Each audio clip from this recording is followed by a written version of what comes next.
The unity of all who dwell in freedom is their only sure defense. In 1854, 50 men, women, and a child walked into this one-room schoolhouse in Ripon, Wisconsin, divided. When they emerged, they were united in freedom.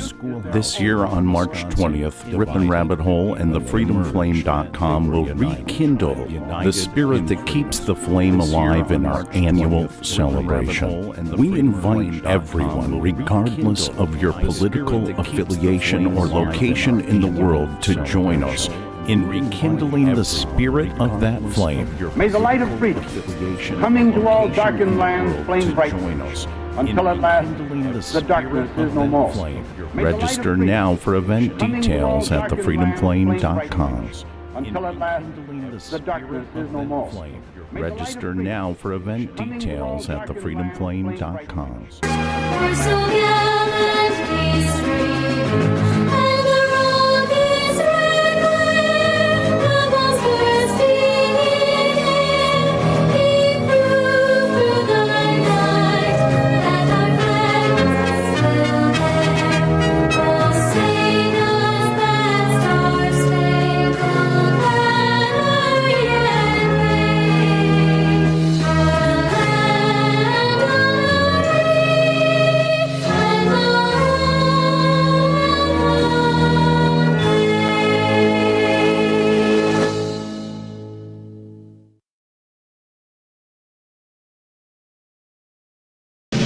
I pledge allegiance to the flag of the United States of America and to the republic for which it stands, one nation, under God, indivisible, with liberty and justice for all.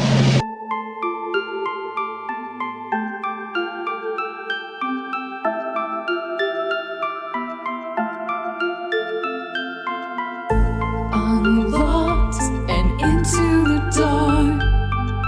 Some things are better left unknown. And I'll never find you here, 'cause no one's ever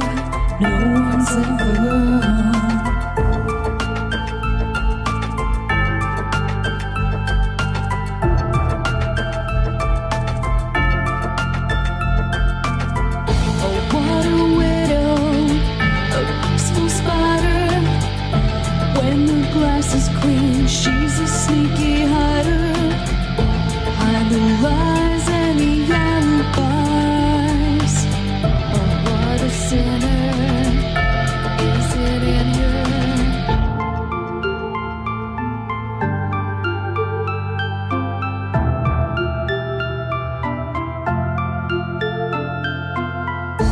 What's the truth in this riddle?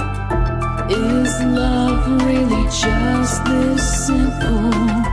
I can't seem to find my way in this world that never stays.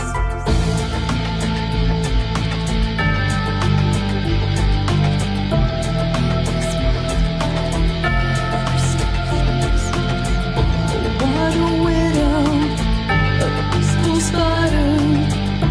When the glass is clean, she's a sneaky hider. Hide the lies and the alibis. What a sinner is it in her?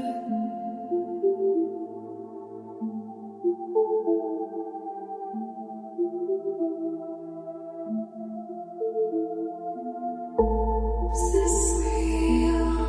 Just illusion? I'm lost in the wonderland of confusion.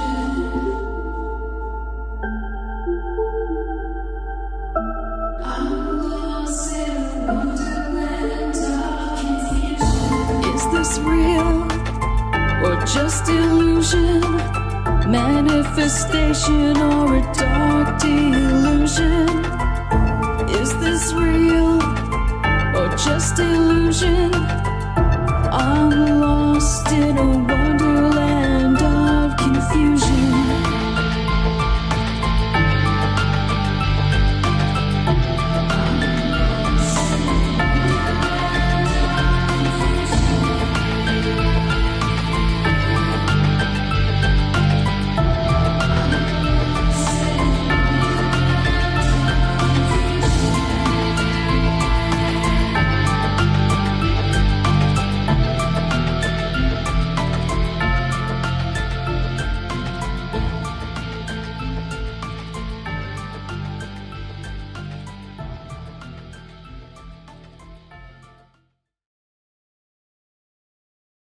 Ripon Rabbit Hole is a community-driven radio.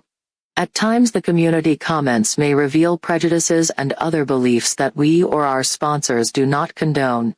Views or opinions expressed by the community, callers, or guests, are those of the individual speaking and do not represent the views or opinions of this site. Ripon Common Sense content is intended for mature audiences only. Enjoy.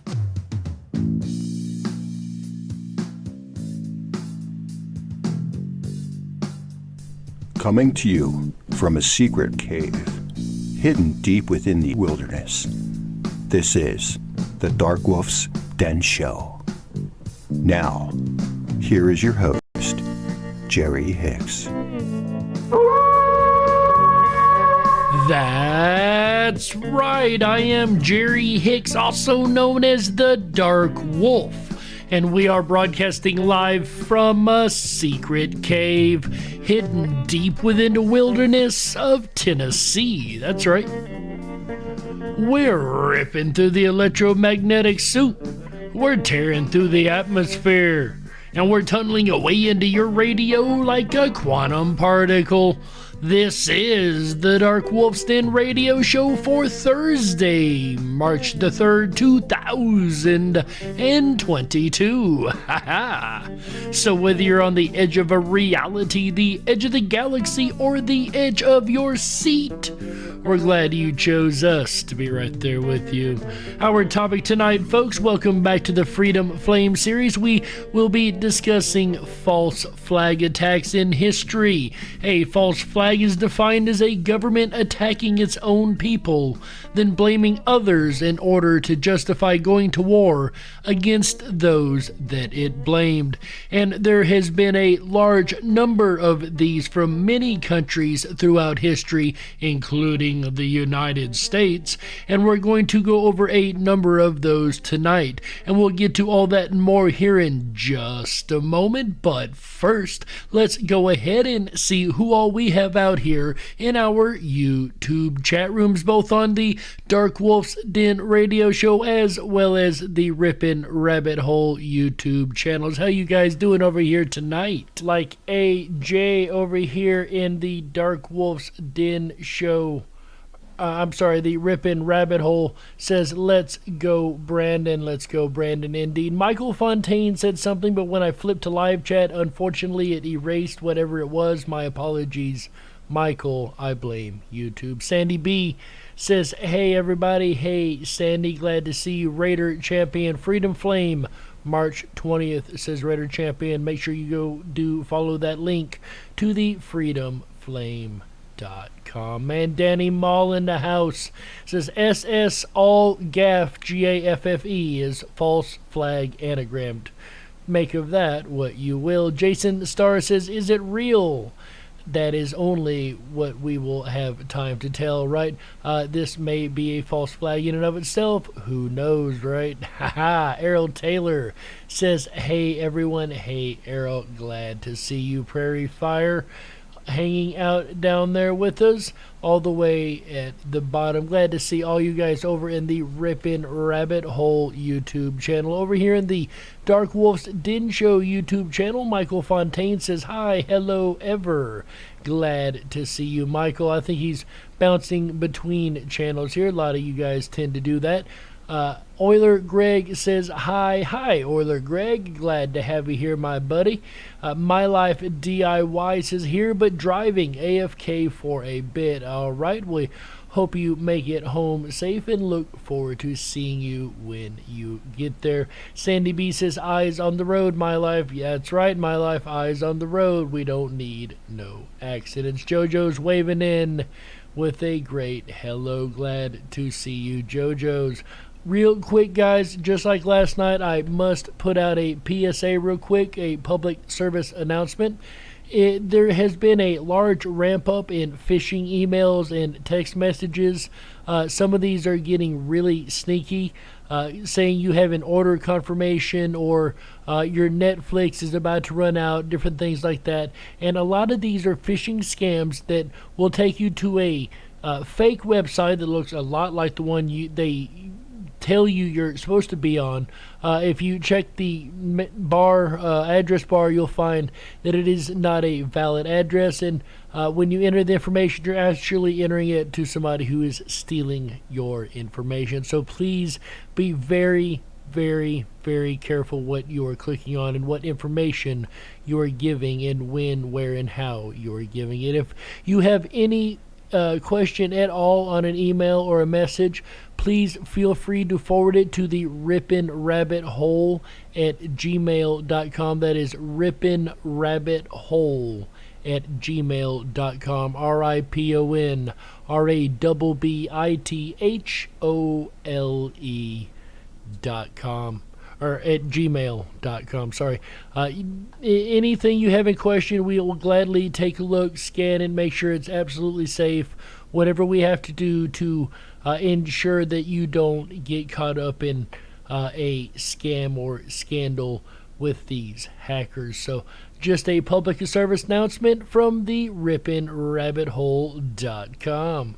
And whether you are listening on YouTube, hanging out live in the chat rooms, or live on Ripon Common Sense Radio Network at the RiponRabbitHole.com, or even on demand at the RiponRabbitHole.com, BitChute, or Rumble, we're glad to have every last one of you guys along for the ride. That's right. And before we dive down into the deep, dark rabbit hole that is false flag operations, we have two more fun little segments to do, the first of which we call Today in History. On this day in 1931, the Star-Spangled Banner becomes the official U.S. national anthem by a congressional resolution. That, of course, the song that we play at the beginning of every single show we do, and that is today's segment of Today in History. Say what? Our quote of the day today, folks, comes from actress Lily Tomlin. She says, and I quote, "The road to success is always under construction," end quote. Definitely very inspiring words. And once again, that is from Miss Lily Tomlin, and that is today's segment of Say what? And the road to success might have some potholes, and other places may need full reconstruction if you find yourself part of a false flag attack. And what is a false flag attack? In our opening monologue, we gave a short definition of it, but here is the Wikipedia definition of a false flag attack. The Wikipedia definition says they are covert operations conducted by governments, corporations, or other organizations which are designed to appear as if they're being carried out by other entities. For instance, one country's soldiers attacking another group of that same country's soldiers while wearing the uniforms of a different country. That way, the other country gets blamed for something it did not do, usually for a pretense to go to war. That has generally been the reason this has been used. The name is derived from the military concept of flying false colors, that is, flying the flag of a country other than one's own.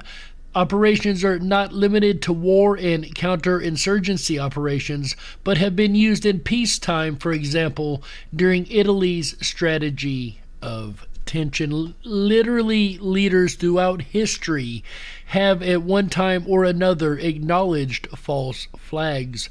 Friedrich Nietzsche is quoted as saying, "A history of false flag attacks used to manipulate the minds of people. In individuals, insanity is rare, but in groups, parties, nations, and epochs, it is the rule," end quote. Adolf Hitler says, quote, "Terrorism is the best political weapon, for nothing drives people harder than a fear of sudden death. So these leaders have shown themselves more times than not to be open to the idea of creating false flag attacks. And like I said a moment ago, a lot of these are created for a pretense to go to war. For instance, what would have been Operation Northwoods.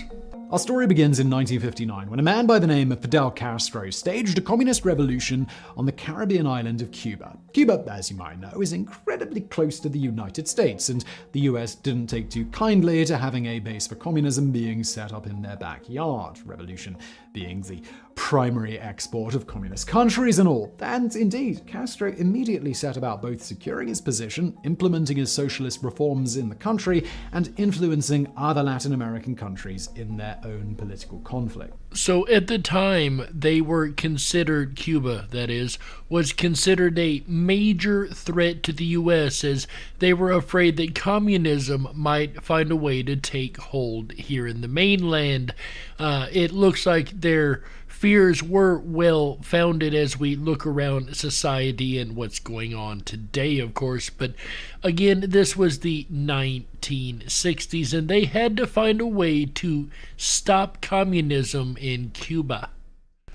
The US didn't take too kindly to this whole socialism thing, both because of the Cold War and because it was primarily American companies that were being affected by the new socialist policies. The US asked Castro if he could maybe knock it off, whereupon Castro left them on red. This went on for a few years, and relations between the two governments steadily deteriorated until the US decided that they would prefer Castro gone. To that end, they tried countless times to assassinate him, undermine his regime, or overthrow. Anyway, Castro proved surprisingly difficult to get rid of. This led to the US trying increasingly radical methods to remove him from power, most of which were botched horribly. In the absence of any serious provocation by Cuba, the US couldn't intervene militarily without looking really antagonistic to the rest of the world. Both Cuba and the US were aware of this, and so some characters in the American government decided that if Cuba wasn't going to give them a reason to attack, well, they were going to give themselves one. And of course, they were going to give themselves a reason to attack by means of a false flag. This leads us to March the 13th, 1962, when the Before we get into that, deranged lunatic, glad to see you, Earth Daughter and Terry Taggart. Also, Mandani Mall says the dog has been wagged so much he's seasick and suffers from lumbago. Oh, the dog has been wagged many, many times over the years, as we will hear about tonight. Maggie Zace, great to see you also. And the American Joint Chiefs of Staff, JCS, presented a proposal to the Secretary of Defense, Robert McNamara. Titled Justification for U.S. Military Intervention in Cuba, this document outlines the methods in which they would do just that. Specifically, one crazy idea after another.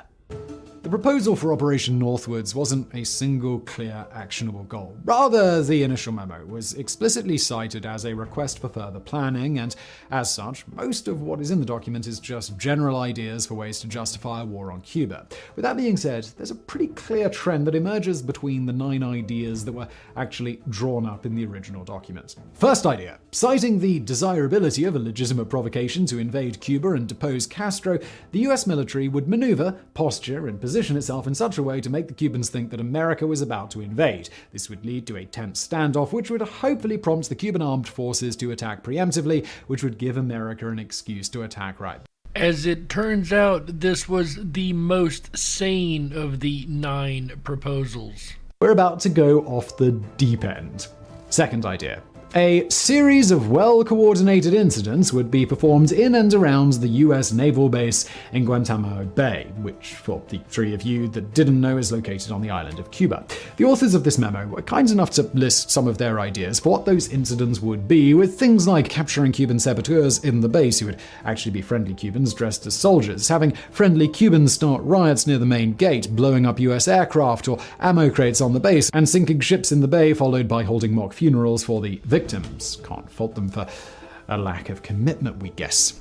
Kind of like what we would call today crisis actors, right? Third idea. A Remember the Maine incident could be staged in which an American ship would be intentionally blown up either in Guantanamo Bay or near Havana and blamed on Cuba. For context, the USS Maine was an American ship that in 1898 sunk in Havana harbor after suffering an unexplained explosion, probably accidental in nature. This is a particularly galling suggestion, considering that there are conspiracy theories that the sinking was a false flag attack that the US blamed on Spain, sparking the Spanish-American War.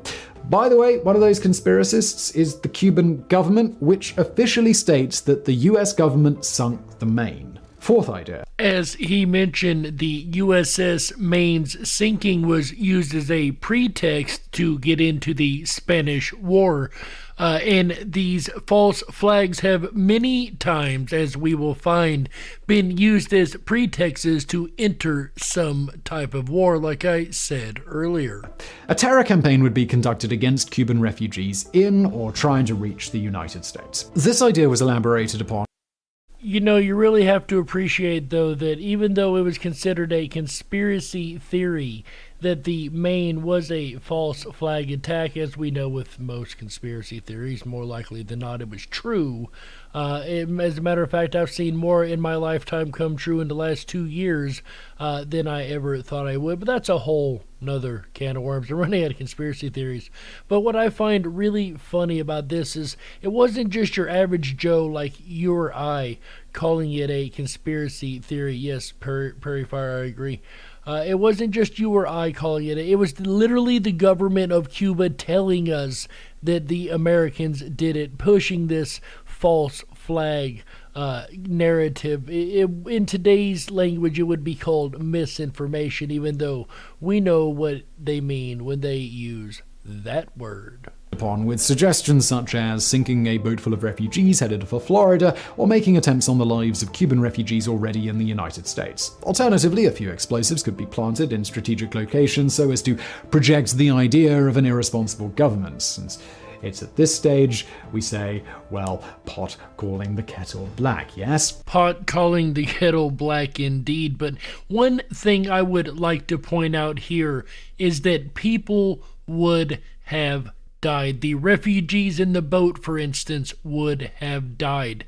Just because someone says that it is a false flag attack doesn't necessarily mean that everything was just fake and made up. People could have still died. It just means that the attack is being blamed on the wrong person. Fifth idea. Make it seem like Cuba is interfering in other nearby countries. Out of all the ideas, this one was probably the most plausible, since Cuba was, in fact, interfering in other nearby countries. As we said, they're exporting the revolution and all of that stuff. Even so, the idea called for having American aircraft breach the airspace of countries like the Dominican Republic, burning crop fields with Soviet bloc incendiary weapons, and tying that up with intercepting Cuban messages to communist movements coupled with Cuban arms shipments washing up on Dominican beaches. So attempting to get your adversary in another country into a war by framing that country with, yes, a false flag attack. Sixth idea. Use an American aircraft painted to look like a Soviet MiG fighter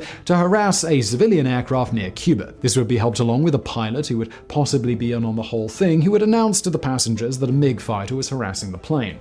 The memo straight up admits that this particular idea sounds incredibly dangerous, which it absolutely does, guys. Well, let's be honest, all of them sound pretty dangerous, but this one would get more of the civilian backing, right? A civilian airplane full of people being harassed by a Soviet plane. That would definitely garner more support in the civilian population. Seventh idea. Fake hijackings of civilian aircraft or ships and blame them on Cuba. And that's basically all there is to this one. I guess they had to pad their memo out, kind of like the writer did for this script. This one, again, a very simple but classic false flag move. Attack someplace and blame it on a different country. Eighth idea. Create an incredibly elaborate and expensive ruse to make it look like the Cuban Air Force shot down a civilian aircraft. Now, this idea had a lot of detail behind it, which probably means that the person who wrote it was pretty attached to it. To start with, an aircraft would be painted and numbered as an exact duplicate for an actual registered civilian aircraft, which would belong to a CIA shell company in Miami. This duplicate would be swapped for the actual aircraft at some point, with the actual aircraft being converted into a drone. A complicated maneuver would then be pulled off, with both aircraft being sent up, the actual plane being sent back down and reverted to its original status, and the drone continuing over Cuba. The drone would then send a mayday signal that it was under attack by a Cuban aircraft, and then a bomb would be remotely detonated via radio, destroying the drone mid-air. Out of all the ideas on this list, this one is easily the most convoluted, and that was the simplified explanation, by the way. This one sounds to me like it was much more dangerous than the last one. It amazes me that they had drone technology back that far. I was unaware that they had that ability back then. Even if they did, this is an extremely dangerous operation here. And it would, of course, involve the fake stream media reporting that the real plane blew up instead of the drone plane. Really devious and underhanded idea here. Ninth idea. Basically the same premise as the previous idea, with a US Air Force plane instead of a civil plane. You know, thinking about that, it really does make you wonder what actually did happen to MH360, doesn't it? A pre-briefed pilot with an alias would work with other Air Force pilots to conduct a military exercise in the Gulf of Mexico. Once they reached a certain point near Cuba, the pilot would radio that he had been attacked by a Cuban aircraft and was going down. Of course, the pilot wouldn't actually be going down. He would be flying to a secure base where he would land, drop his alias, and his plane would be painted over. Then a submarine would release broken aircraft parts, as well as an open parachute and other flotsam, which would be discovered by search and rescue teams. We definitely get the impression that this and the previous idea were favored by the authors due to the incredible amount of specifics that they go into. Alright, so that's all of the ideas that were pitched in the initial proposal. A few actual, maybe good ideas, a bunch of really horrible ones for various different reasons, and the pretty salient fact that some high-ranking people in the United States government were proposing state-sponsored terrorism to invade another country. Yeah. No wonder President Kennedy thought that this was all a bit nuts. And thank goodness that President Kennedy did see the insanity of these proposals and turned them all down. Otherwise, the world may look very different than it does today. Then again, some wonder if that might be a good thing. I don't know. I'm not here to judge. I'm merely here to report, right? And report I'm going to do like on our next false flag that occurred to once again get us into a war. This is the 1964 Gulf of Tonkin incident. The Gulf of Tonkin incident, 1964, the Vietnam War. The Gulf of Tonkin incident, or the USS Maddox incident, is the event responsible for America's entry into the Vietnam War. Vietnam was divided into halves, North and South, ruled by separate regimes, but the United States were concerned that Ho Chi Minh and the Communists would win the upcoming elections and were determined to stop the spread of communism. Could we get back to those days here in America? I think stopping the spread of communism is a very, very admirable goal, especially when you find it in your own shores, right guys? U.S. military involvement, however, had been minimal until 1964. President Lyndon B. Johnson had been training South Vietnamese mercenaries, sending them into North Vietnam to carry out acts of sabotage and gather intel. On July 31, 1964, South Vietnamese commandos had attacked North Vietnamese targets in the Gulf of Tonkin. On August 2, 1964, American naval destroyers had moved into North Vietnam waters to gather intelligence on the enemy's naval strength.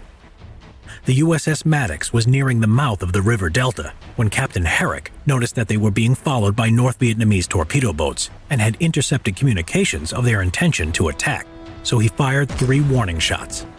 The USS Maddox was then fired upon by the enemy torpedo boats. Captain Herrick retaliated and opened fire on the torpedo boats, and with the assistance of U.S. jet fighters, hit all 3 enemy targets.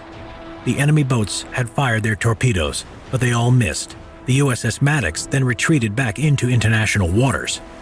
However, surprisingly enough, this attack is not what started America's involvement in Vietnam. It's what would happen next. 2 days later, a second patrol was launched into the Gulf of Tonkin by the USS Maddox and the USS Turner Joy, when Captain Herrick reported that they were again under attack. Secretary McNamara and President Johnson agreed that retaliation was needed and the expansion of the war was approved by Congress. At this point, it seems like they were looking for any option they had to enter the war because, as we'll find out, this was actually a very hasty decision. However, Herrick sent a later message claiming that he was mistaken about the attack and that freak weather action may have led his men to overreact. The final part of the message read, "No actual visual sightings by Maddox. Suggest complete evaluation before any further action taken." Nevertheless, this was ignored by Johnson and his advisors, who continued on with the retaliation plan. On August 5th, Johnson made a public speech stating, "The determination of all Americans to carry out our full commitment to the people and to the government of South Vietnam will be redoubled by this outrage." Again, it seems that this opportunity was afforded him that he had been looking for, because you would think if he received the message that said, okay, you know what, that may not have been an attack after all, we may have misunderstood what was going on. Instead, even though receiving this message, he still chose to go forward and enter the Vietnam War. Shortly after his speech, U.S. aircraft bombed North Vietnamese targets, torpedo boat bases, and an oil storage depot. America was now drawn into the Vietnam War.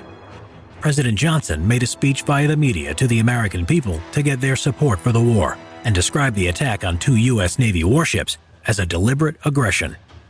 By late 1965, 200,000 American troops were on the ground, with more on the way. It's almost like they use the same playbook over and over and over. The U.S. Maine was a ship that was supposedly bombed and went down. The ship here in question, yet another attack on a boat in order to enter a war. Then you have Pearl Harbor, which was also more likely than not a false flag attack, as it was known about before it happened. It was allowed to happen in order to get America into yet another war. There's been numerous false flag attacks over history, and America wasn't the only country, like I've said a number of times, that have practiced false flag attacks. And in the second half, we're going to discuss other countries and leaders who have done the same thing and have admitted to it.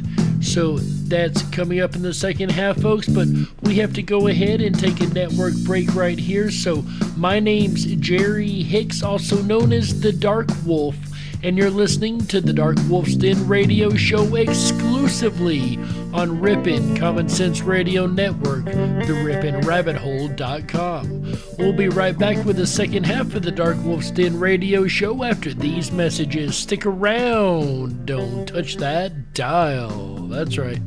We gotta stoke the fires and run off the men in black. Don't touch that dial. We'll be right back.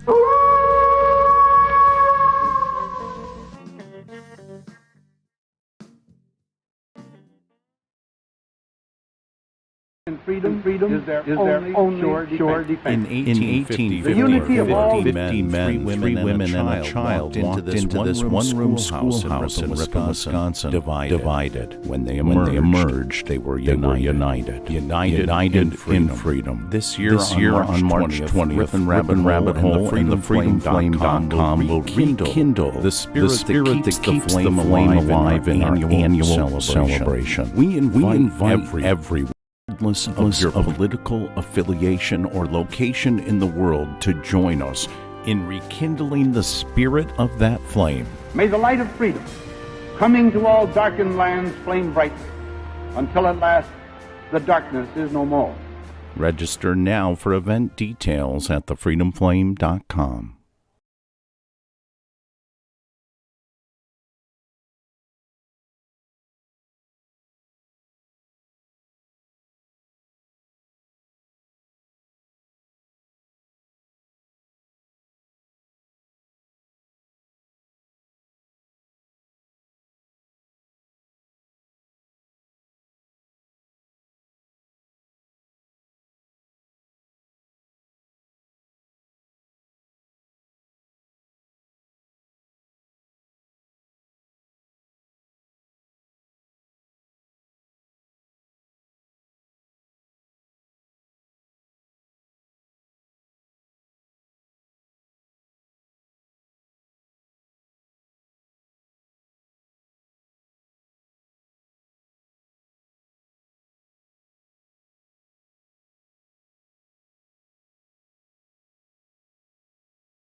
Or perhaps will he beat you?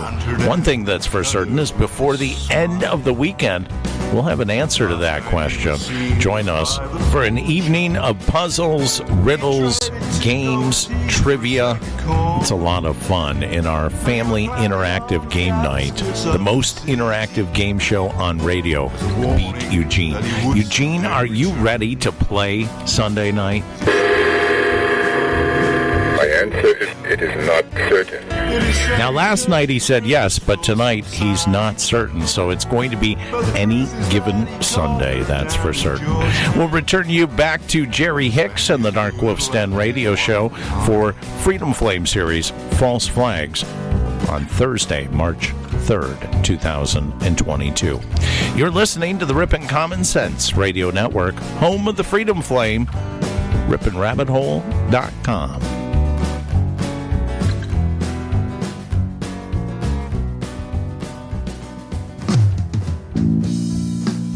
If you were meant to be controlled, you would have come with a remote, but you didn't. And that's why you listen to the Dark Wolf's Den show. Now, here is your host, Jerry Hicks. That's right, I am Jerry Hicks, also known as the Dark Wolf. And welcome back to the second half of the Dark Wolf's Den radio show for Thursday, March 3rd, 2022. So whether you're on the edge of a reality, the edge of the galaxy, or the edge of your seat, we're glad you chose us to be right there with you.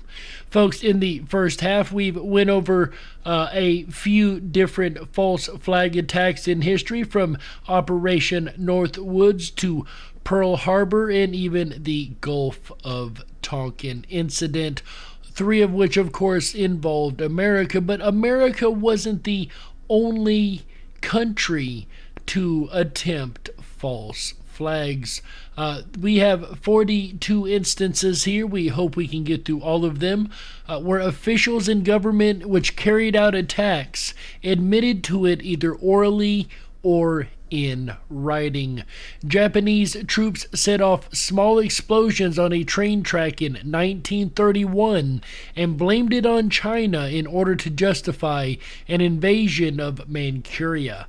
This is known as the Mukden Incident or the Manchurian Incident. The Tokyo International Military Tribunal found that, quote, several of the participators in the plan, including Hashimoto, a high-ranking Japanese army officer, have on various occasions admitted their part in the plot and have stated that the object of the incident was to afford an excuse for the occupation of Manchuria by the Kwantung Army. So, again, admitted to even in military tribunals after the fact. Next, we have a major with the Nazi SS admitted at the Nuremberg trials that, under orders from the chief of the Gestapo, he and some other Nazi operatives faked attacks on their own people and resources, which they blamed on the Poles, the Polish, to justify an invasion of Poland. Also sticking with the Nazis, General Franz Halder also testified at the Nuremberg trials that Nazi leader Hermann Göring admitted to setting fire to the German parliament building in 1933 and then falsely blaming the communists for the arson. Once again, a false flag attack. Soviet leader Nikita Khrushchev admitted in writing that the Soviet Union's Red Army shelled the Russian village of Manila in 1939 while blaming the attack on Finland. As a basis for launching the Winter War against Finland, Russian President Boris Yeltsin agreed that Russia had been the aggressor in the Winter War. The Russian parliament, current Russian President Vladimir Putin, and former Soviet leader Gorbachev all admit that Soviet leader Joseph Stalin ordered his secret police to execute 22,000 Polish army officers and civilians in 1940 and blame it on the Nazis. So, sounds like these two, the Nazis and the Russians, were going back and forth with false flags on each other. It's not funny, but it kind of is in the, maybe, I guess, the meta view of it, for a lack of better terms. Number 6, the British government admits that between 1946 and 1948, it bombed 5 ships carrying Jews attempting to flee the Holocaust to seek safety in Palestine, set up a fake group called the Defenders of Arab Palestine, and then had the pseudo-group falsely claim responsibilities for the bombings. Israel admits that in 1954, an Israeli terrorist cell operating in Egypt planted bombs in several buildings, including U.S. diplomatic facilities, then left behind evidence implicating the Arabs as the culprits. One of the bombs detonated prematurely, allowing the Egyptians to identify the bomber, and several of the Israelis later confessed. The CIA admitted that it hired Iranians in the 1950s to pose as communists and stage bombings in Iran in order to turn the country against its democratically elected prime minister. Once again, the CIA showing just how underhanded they could be. This sounds quite familiar to stuff they do today, wouldn't you agree? The Turkish prime minister admitted that the Turkish government carried out the 1955 bombing of a Turkish consulate in Greece, also damaging the nearby birthplace of the founder of modern Turkey, and blamed it on Greece for the purpose of inciting and justifying anti-Greek violence. Again, these have been used over and over throughout time. The British Prime Minister admitted to his Defense Secretary that he and American President Dwight Eisenhower approved a plan in 1957 to carry out attacks in Syria and blame it on the Syrian government as a way to effect regime change. We know all about regime change in this country, don't we, folks? The former Italian Prime Minister and Italian judge and former head of Italian counterintelligence admitted that NATO, with the another wonderful organization, right, with the help of the Pentagon and CIA, carried out terror bombings in Italy and other European countries in the 1950s and blamed the communists in order to rally people's support for the governments in Europe in their fight against communism. In 1960, American Senator George Smathers suggested that the U.S. launch, quote, a false attack made on Guantanamo Bay, which would give us an excuse of actually fomenting a fight, which would then give us the excuse to go in and overthrow Castro. We heard about this one in the first half. Official State Department documents show that in 1961, the head of the Joint Chiefs and other high-level officials discussed blowing up a consulate in the Dominican Republic in order to justify an invasion of the country. The plans were not carried out, but they were all discussed as serious proposals. Once again, thank goodness that they were not carried out. As admitted by the U.S. government, recently declassified documents showed that in 1962, the American Joint Chiefs of Staff signed off on a plan to blow up American airplanes using an elaborate plan of involving switching. Oh, another one we also heard about in the first half, so I'll skip that one. In 1963, the U.S. Department of Defense wrote a paper promoting attacks on nations within the Organization of American States, such as Trinidad, Tobago, or Jamaica, and then falsely blaming them again on Cuba. These guys really were out to get Cuba. U.S. Congressional Committee admitted that as part of its COINTELPRO campaign, the FBI had used many provocateurs in the 1950s through 1970s to carry out violent acts and falsely blame them on political activists. You remember what happened during Obama's term, how there were a whole lot of one activity over and over and over, to the point that they were also being called false flags? It does make you wonder. The German government had admitted that in 1978, the German Secret Service detonated a bomb in the outer wall of a prison and planted escape tools on a prisoner, a member of the Red Army faction, which the Secret Service wished to frame the bombing on. A Mossad agent admits that in 1984, Mossad planted a radio transmitter in Gaddafi's compound in Tripoli, which broadcast fake terrorist transmissions recorded by Mossad in order to frame Gaddafi as a terrorist supporter.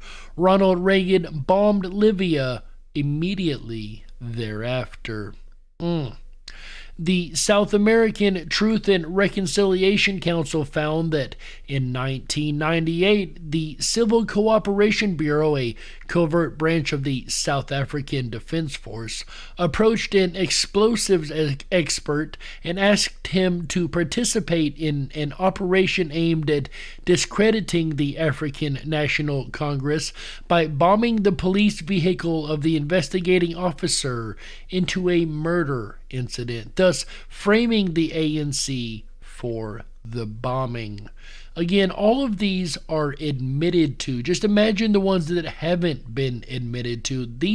Some of these are pretty heinous. An Algerian diplomat and several officers in the Algerian army admit that in the 1990s, the Algerian army frequently massacred Algerian civilians, then blamed Islamic militants for the killings. An Indonesian fact-finding team investigated violent riots which occurred in 1998 and determined that elements of the military had been involved in the riots, some of which were deliberately provoked. It's almost like another incident that happened in this country in one early day in January, let's put it like that. Senior military and intelligence officers admit that the KGB blew up Russian apartment buildings in 1999 and blamed it on Chechens in order to justify an invasion of Chechnya. Remember, we were told the Russians were going to be doing another false flag, and then they went into the Ukraine area. It's like they forgot to do their false flag, isn't it? According to the Washington Post, a very left-wing rag of a newspaper, Indonesian police admit that the Indonesian military killed American teachers in Papua in 2002 and blamed the murders on a Papuan separatist group in order to get the group listed as a terrorist organization. The well-respected former Indonesian president also admits that the government probably had a role in the Bali bombings. That's interesting. As reported by the BBC, the New York Times, and the Associated Press, all three of which are far left-leaning rags of media, Macedonia officials admit that the government murdered 7 innocent immigrants in cold blood and pretended that they were Al-Qaeda soldiers attempting to assassinate Macedonian police in order to join the war on terror. So yet another false flag used to enter a war. Senior police officials in Genoa, Italy admitted that in July 2001 at the G8 summit in Genoa, planted 2 Molotov cocktails and faked the stabbing of a police officer in order to justify a violent crackdown against protesters. Again, does this not seem quite familiar to things we've seen in the recent history around the world, right? Honk, honk. Although the FBI now admits the 2001 anthrax attacks were carried out by one or more U.S. government scientists, a senior FBI official says the FBI was actually told to blame the anthrax on Al-Qaeda by White House officials. Interesting that, isn't it? Similarly, the U.S. falsely blamed Iraq for playing a role in the 9/11 attacks, as shown by a memo from the Defense Secretary as one of the main justifications for launching the Iraqi war. You guys remember that? Former Department of Justice lawyer John Yoo suggested in 2005 that the U.S. should go on the offensive against Al-Qaeda, having, quote, our intelligence agencies create a false terrorist organization. It could have its own websites, recruitment centers, training camps, and even fundraising operations. It could launch fake terrorist operations and claim credit for real terrorist strikes, helping to sow confusion within Al-Qaeda's ranks, causing operatives to doubt others' identities and to question the validity of communications. Undercover Israeli soldiers admitted in 2005 to throwing stones at other Israeli soldiers so they could blame it on Palestinians as an excuse to crack down on peaceful protest by the Palestinians. Quebec police admitted that in 2007, thugs carrying rocks to a peaceful protest were actually undercover Quebec police officers. Again, does this not sound quite familiar to things we have seen lately? At the G20 protest in London in 2009, a British member of parliament saw plainclothes police officers attempting to incite the crowd to violence. Again, familiar tactics to what we have seen. 37. Egyptian politicians admitted that government employees looted priceless museum artifacts in 2011 to try to discredit protesters. A Colombian army colonel has admitted that his unit murdered 57 civilians, then dressed them in uniforms and claimed they were rebels killed in combat. Once again, these fake setup, false flag media, if you will, like we once again have seen recently, where media is showing and giving us one story while the alternative media is giving a much different story, a much more true story, in my opinion. A Colombian army colonel has, never mind. The highly respected writer for the Telegraph, Ambrose Evans Pritchard, says the head of Saudi intelligence, Prince Bandar, recently admitted the Saudi government controls Chechen terrorists. High-level American sources admitted that the Turkish government, a fellow NATO country, carried out the chemical weapons attacks blamed on the Syrian government, and high-ranking Turkish government official admitted on tape plans to carry out the attacks and blame it on the Syrian government. If I'm not mistaken, that is something Trump actually bombed Syria over, this supposed gas attack. The former Ukrainian security chief admits that sniper attacks which started the Ukrainian coup were carried out in order to frame others. Remember that, guys? We're dealing with the aftermath of that now. And last but not least, Britain's spy agency has admitted that it carries out digital false flag attacks on targets, framing people by writing offensive or unlawful material and blaming it on the target. In addition, 2/3 of the city of Rome burned down in a huge fire.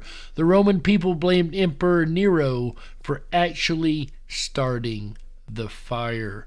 So there you go, folks. Actually, 43 admitted to, in oral or writing, false flag attacks on a country or organization while being blamed on a different one. This is a tactic that has been used consistently through history against those that the government does not agree with, and a tactic that we must always be watchful for to be used against us at any time. But what do you guys think? Do you think that this is important information that gets out to the masses? If so, make sure you share this out everywhere that you know. In the end, folks, all you can do is look at the evidence, apply a little common sense, and you be the judge. We got to close it out. That's right, that's it for this episode of the Dark Wolf's Den Radio Show for Thursday, March the 3rd, 2022. Haha! So whether you're on the edge of a reality, the edge of the galaxy, or the edge of your seat, we're glad you chose us to be right there with you. Folks, the den may be closing, but don't you worry, the weekend fun has only just begun. Make sure you come out tomorrow, Friday, March 4th, 2022, 7 p.m. Pacific, 10/9 Central, as our buddy AJ the Ripon Rabbit takes back to the airwaves with an all-new episode of the Ripon Rabbit Hole Live Show. This time he's going to be discussing focus. He'll be giving many tips and tricks that are used to maintain focus throughout the day, especially for those who have issues focusing, those with maybe ADHD or different things like that. I'm sure he'll be discussing most of that and more on Friday, March 4th, 2022, 7 p.m. Pacific, 10/9 Central. Then following up Friday night show on Saturday night, March 5th, 2022, once again 7 p.m. Pacific, he comes back to the airwaves with a show about staying calm. A lot of times in our day we tend to get worked up, sometimes for no reason at all, and there are certain tips and tricks that we can use to stay calm throughout our day, and AJ will be discussing them on Saturday, March 5th, 2022, 7 p.m. Pacific, 10, 9 Central. Then on Sunday, March 6th, 2022, it is the most fun you can have on radio. That's right, it is Beat Eugene. Come on by for a night of trivia, games, and fun and see if you can get on the podium and beat Eugene. That's right. Also, by the way, Tuesday night's TNV, Tuesday Night Videos, hosted by Raider Champion, just occurred the 1st of March, and it turns out Sandy B once again is holding the championship belt. Congratulations, Sandy B, or Tandy B, I believe was the name used in the show. In either way, congratulations on being once again the champion of Tuesday Night Videos. And if you did miss Tuesday Night Videos, you can come back on Sunday night once again for Beat Eugene. I know I can't wait to see if I can beat Eugene myself. I haven't had a lot of luck lately. Eugene usually beats me pretty badly, but it's still a lot of fun. And speaking of fun, if you want to constantly have a good time, hop on over to the riponrabbithole.com. That is RIPON RABBITHOLE.com. Over there, you're going to find a plethora of fun. First, you're going to sign up for your Backstage Pass. First and foremost, that's going to get you access to the rest of the site. And there's a lot of important stuff on that site, like the Down the Rabbit Hole section. That is our exclusive social media section, privatized and ready for you to come on back and hang out with us and drop information for myself and the rest of the rabbits, as we don't shadow ban. We don't censor. We like information being shared with us. We want all the truth to be shared loudly, and you can share your truth down the rabbit hole on the riponrabbithole.com. Also, you can catch us when we are live, both in our prime time shows, as well as, if you guys don't know, we do a morning news show called Censored Freedom, as we are live on the Ripon Rabbit Hole from 5 a.m. Eastern, 4 Central, 2 Pacific. Make sure you come back and join us. Also, for those, that is every morning, as we cover all the morning Patriot news in 30 minutes or less. At least we try to, right? Also, on the riponrabbithole.com, you're going to find my place to hang out. My favorite place to hang out, I should say, the 24/7 Backstage Lounge. That's where I'm going to be right after the show, and I would love to see you there.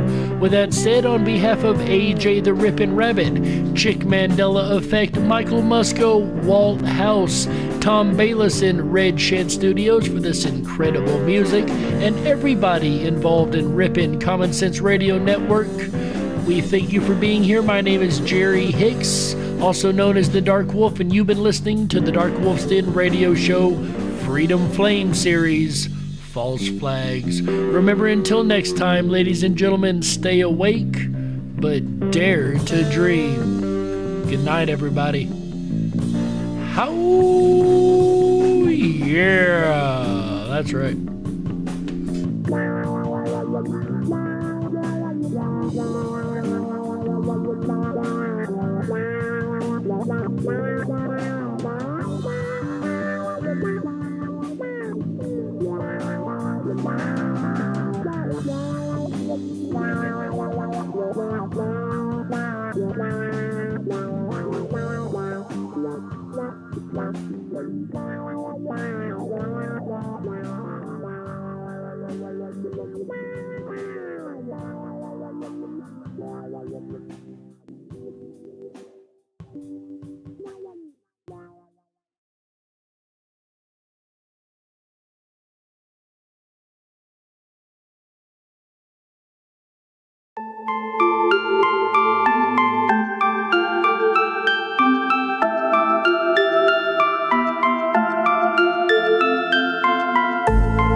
Things are better left unknown, and I'll never find you here, 'cause no one's ever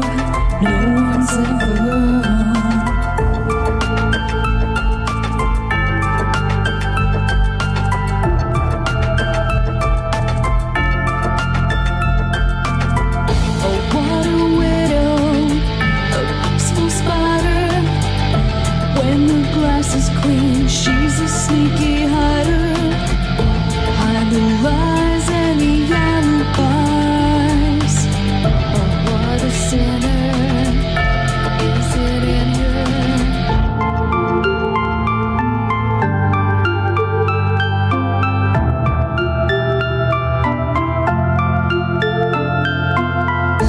What's the truth in this riddle?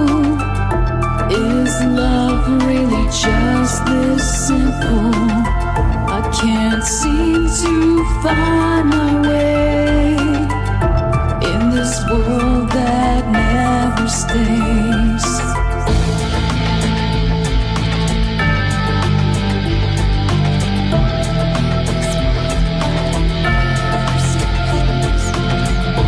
What a widow, a peaceful spider. When the glass is clean, she's a sneaky hider. Hide the lies and the alibis. What a sinner, is it in her?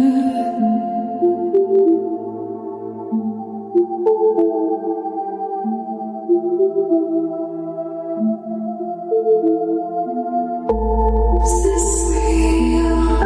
Just illusion. I'm lost in the wonderland of confusion.